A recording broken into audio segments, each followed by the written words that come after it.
ఏపీలో 3 రాజ్యసభ స్థానాలకు ఉప ఎలక్షన్లు జరగాల్సి ఉంది. ఇప్పటికే 2 స్థానాలకు అభ్యర్థులు పాతవాళ్లే. మిగిలిన ఒక్క స్థానానికి కూడా రకరకాల పేర్లు వినపడినా ఫైనల్ గా టీడీపీ నేత సానా సతీష్ కే దక్కింది. ముగ్గురు అభ్యర్థులుగా బీజేపీ నుంచి ఆర్ కృష్ణయ్య, టీడీపీలో చేరిన బీదా మస్తాన్ రావు, టీడీపీ నుంచే మరో అభ్యర్థిగా సానా సతీష్ ఫైనల్ అయిపోయారు.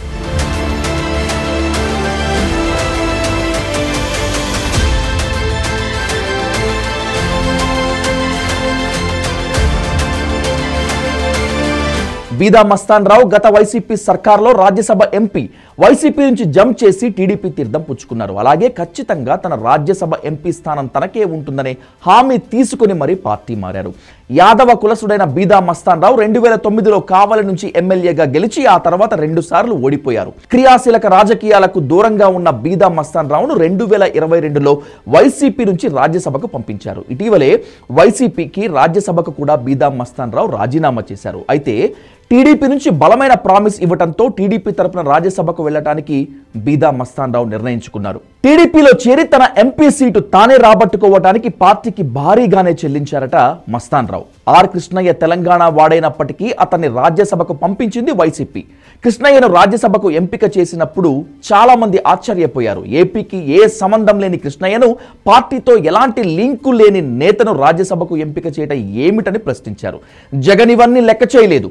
బీసీ నాయకుడైన కృష్ణయ్యకు రాజ్యసభ ఎంపీ సీట్ ఇస్తే ఏపీలో బీసీలు ఓట్లన్నీ వైసీపీకి పడిపోతాయని ఆశపడ్డాడు.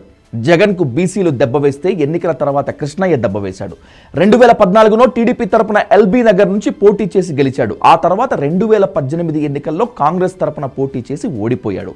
ఆ తర్వాత వైసీపీ ఆర్ కృష్ణయ్యను రాజ్యసభకు పంపించింది. ఇటీవల ఆర్ కృష్ణయ్య రాజ్యసభకు వైసీపీకి రాజీనామా చేశారు. అయితే బీసీ ఉద్యమ నాయకుడు కావడం, బీజేపీకి బీసీలలో ఖచ్చితంగా ఓట్ బ్యాంక్ పెంచుకోవాల్సిన అవసరం ఉండటంతో ఆర్ కృష్ణయ్యను దగ్గర చేసుకున్నారు. అలాగే బీజేపీకి రాబోయే కాలంలో క్షేత్రస్థాయిలో బలపడాలంటే సామాజిక వర్గ సమీకరణాలను పూర్తిగా సొంతం చేసుకోవాల్సిన అవసరం ఉంది.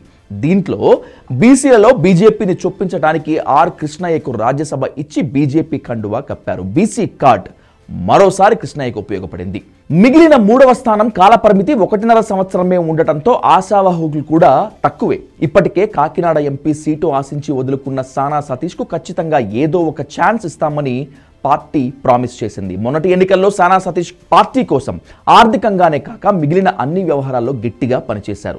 మాజీ ఎంపీ గల్లా జయదేవ్ సానాకు పోటీ వచ్చినప్పటికీ లోకేష్ పట్టుబట్టి సానా సతీష్ కు రాజ్యసభ సీటు ఇప్పించారు. ఏదేమైనా 3 రాజ్యసభ సభ్యులు ఎవరనేది ఫైనల్ కావడంతో ఏపీ నుంచి ఆ 3 నామినేషన్లు ఏకగ్రీవం కానున్నాయి. బీజేపీ తరపున కృష్ణయ్య, టీడీపీ అభ్యర్థులుగా బీదా మస్తాన్ రావు, సానా సతీష్ ఏపీలో ఖాతా తెరవబోతున్నారు.